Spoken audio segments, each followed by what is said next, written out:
tidak boleh keluar dari kamar setelah jam 9 malam.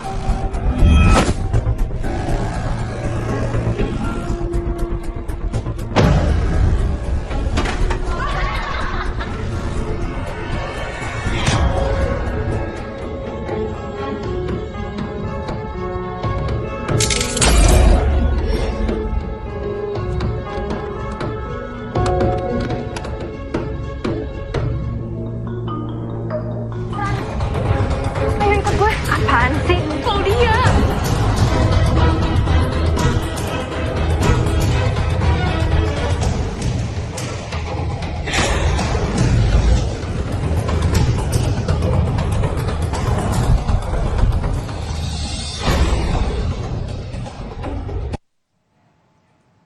Nah, saudara, itu tadi adalah cuplikan sedikit film tentang teman tidur gitu ya, yang nanti akan tayang secara serentak di seluruh bioskop di Indonesia tanggal 30 Maret 2023. Nah, sebentar lagi nih. Nah, sebelum kita nanti nonton filmnya bareng-bareng, kita akan kasih teaser ke pemirsa Sapa Indonesia Akhir Pekan yang beruntung nonton hari ini gitu ya.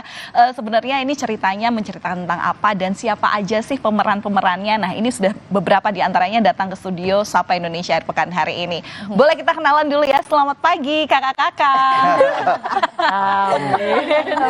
Dibilang kakak. Iya, Dek. Kakak-kakak. Sama kakak.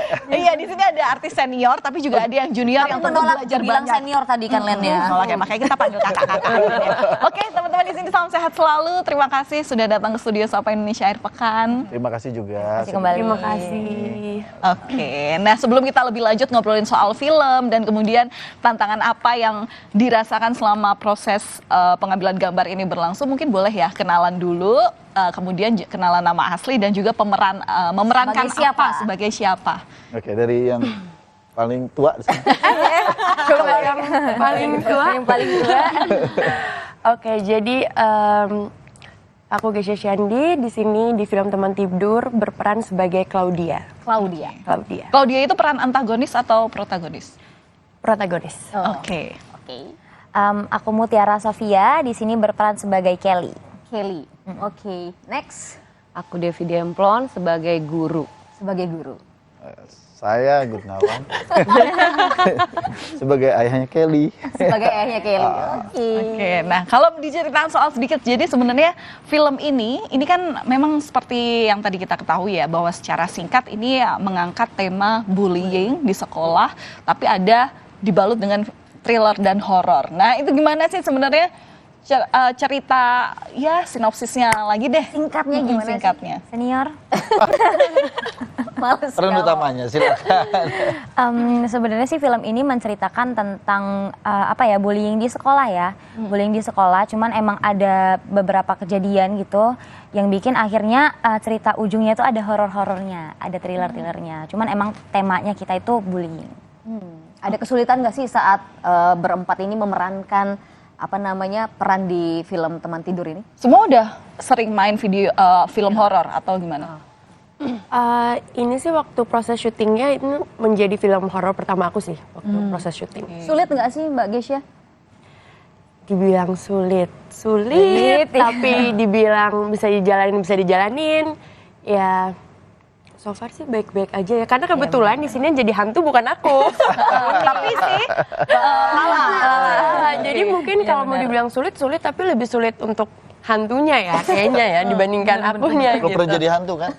Belum pernah jadi. belum. Nah ini Lala gimana dong untuk mendalami peran istilahnya sebagai arwah gentayangannya berarti ya dibilang Iya, gitu ya. Nah itu gimana tuh? Itu kan kita ada proses workshop ya, reading gitu selama 1 bulan. Aku diajarin untuk, aku kan di sini juga bukan cuma sebagai hantunya ya, jadi kayak ada karakter lainnya juga. Jadi emang aku diajarin selama 1 bulan itu untuk menjadi Kelly hantu dan Kelly manusia. Gitu. Untuk kesusahannya sih paling waktu di lokasi syuting aja sih, karena kan kalau misalnya kita udah make up full gitu kan, apalagi kalau misalnya udah dari pagi, terus take-nya kan pasti malam, apalagi kalau misalnya yang horor-horornya gitu kan malam biasanya lebih ini biasa kan suka pakai kuku-kukuan ya, kalau jadi bergerak. hantu susah bergerak aja sih, Oke. susah makan, Sama susah kita yang kepala. lihatnya, ingat. Kenapa Mbak? Make-upnya gimana? Lihatnya, make upnya Make upnya, wah make upnya lama. 2 jam. Apa Dua makeup jam. karakternya ya? Iya, make upnya 2 jaman lebih. Kita ngeliatnya kayak nggak tega gitu, matanya di mana. Gitu. Tapi udah kayak Oke. Kalau dari segi pemeran guru BP nih, biasanya kan kalau di film-film bully itu kan guru BK nggak terlihat banyak porsinya ya. Iya. Apalagi oke deh muncul di awal, tapi ketika udah nyidang untuk anak-anak pelaku bullying itu mereka alasannya cuma bercanda Ibu. Nah kalau di film ini tuh gimana peran serta yang guru BK? Kalau di peran ini ya sama kayak guru-guru lain ya, menghukum muridnya karena biasalah ya antara murid satu sama murid yang lain karena kekuasaan orang tuanya kan, yang ini merasa kuat nih, bapak gue siapa nih? Secara strata ekonomi gitu ya. Terus aku menengahi, terus ya biasalah sama kayak mungkin kalau zamannya aku sih masih ya sempet yang berkeliling di lapangan, Mas. Mas muda loh kan, gue tanya gitu masih kayak zaman dulu kita kalau ya masih berpengaruh. Masih berpengaruh dulu ya. Kesalahan. Kita masih takut kalau zaman anak now kan kayaknya ketakutannya udah hilang, malah harus kita rangkul. Pendekatannya beda ya. Pendekatannya beda. Nah, kalau buat saya memang sangat sulit sekali karena beda dari karakter yang sebelumnya saya mainkan ya. Biasanya yang soft. Nah, ini tiba-tiba menjadi seorang yang psycho, kehilangan anak. Nah, itu memang saya butuh untuk mempelajari karakter tersebut. Memang ada beberapa referensi dari saya. Saya nonton film Cover Fear, ada Robert De Niro ya mainnya, itu dia psycho seperti itu, tapi di sini saya tidak membunuh. Di sana di film Cover Fear itu dia membunuh. Memang alhamdulillah saya dapatkan satu tim yang solid, terutama sutradara yang bisa membawa saya ke arah yang ini pas nih atau tidak pasnya gitu. Jadi ada ini layak atau tidak layaknya gitu. Ada beberapa memang kesulitan yang memang sampai sekarang pun ya ada adegan yang buat saya itu waktu itu adegannya saya harus makan ayam mentah gitu loh. Nah itu mungkin saya hampir 2 minggu saya nggak bisa makan ayam gitu. Jadi ya hal-hal seperti itu yang di luar ekspektasi saya gitu. Itu beneran ayam mentah beneran? Mentah dimakan. Harus makan ya Mas ya? Itu tuh. Saya dibully sama saudaranya. Nanti kita akan tanya sebenarnya kenapa sih sampai tega kayak gitu ya. Tapi sulit nggak sih Mas Gunawan memunculkan rasa marah itu karena anaknya dibunuh kan? Oh ya, sulit banget memang. Gak semudah apa yang saya bayangkan lah ya. Ternyata emosional seorang ayah misalnya melihat anaknya dibully sampai dia meninggal pun, saya juga mengalami hal tersebut. Anak saya dibully, kekesalan itu memang ada. Akhirnya saya bisa limpahkan di situ di waktu di acting itu. Ada batasan-batasan memang. Saudara bilang ini jangan sampai berlebih over dan sebagainya. Jadi memang butuh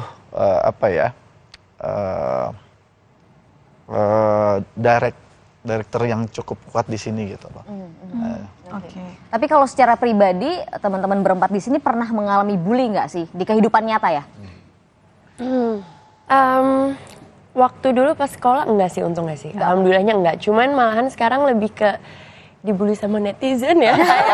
Kalau itu iya. Kenapa Kayaknya ya. Maha Ya benar. biasa aja sih. Iya, palingan kayak netizen sekarang kan kayak kok karena aku kan tinggi ya. Aku tuh tinggi, terus biasanya tuh kalau misalnya lawan main aku tuh yang lebih pendek daripada aku. Jadi aku kelihatannya tuh bongsor banget gitu di TV gitu. Makanya kayak ngomong, kok gede banget sih, kok sama aslinya kok beda, kok gini, kayak gitu-gitu aja sih palingan buliannya. Oke. Kalau Mbak Lala?